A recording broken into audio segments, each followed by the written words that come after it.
Hello friends, it was not my intention to do another video so soon, but this week is very important. There has been a lot of important news, a lot of important events, and you have to listen to this.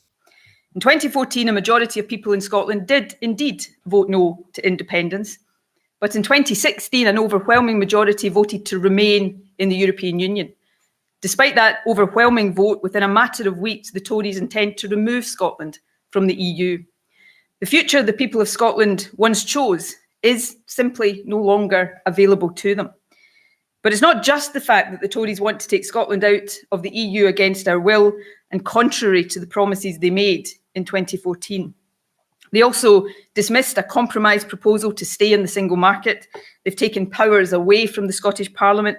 They're threatening workers' rights and environmental standards. Their migration policy will lead to a fall in our working population and hit our economy hard.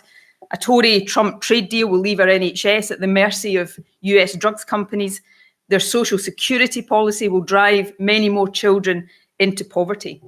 They are imposing damaging change, stripping us of rights and remaking our future without our consent. All of this and more is being done against the wishes of people in Scotland.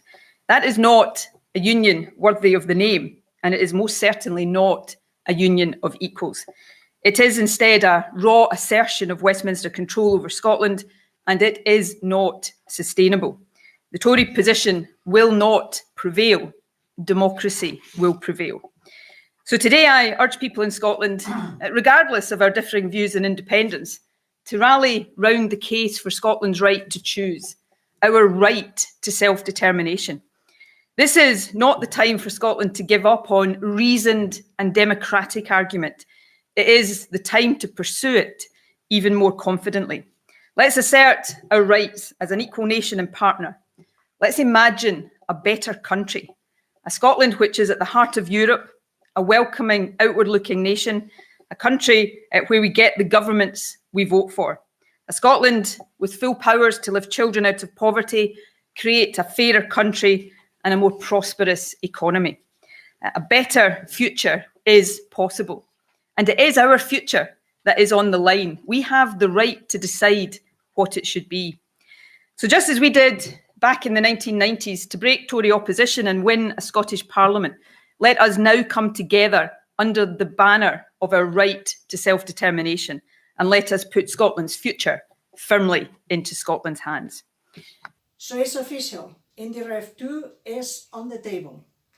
And the platform Yes Scot has reached more than 500,000 signatures.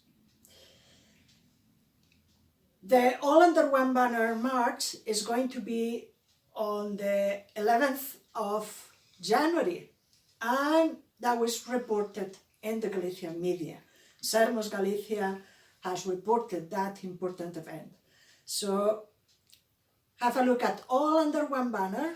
Okay, I was looking at the headlines in Spain, and of course that announcements by the First Minister of Scotland has been very well reported on the Spanish media.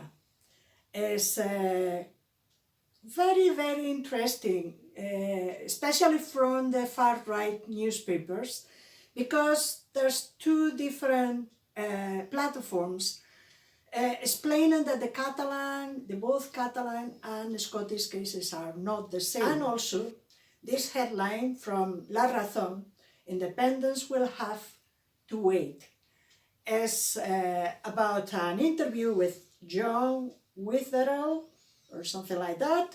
Is a professor of international business, the business school, and he's conceding that Scotland will be independent. It's going to be very complicated to stop Scotland being an independent country. Very, very interesting indeed. There are other headlines. Some of them are very funny. For example, this: Sturgeon blows away the Queen's speech by demanding a second independence or a second referendum of independence.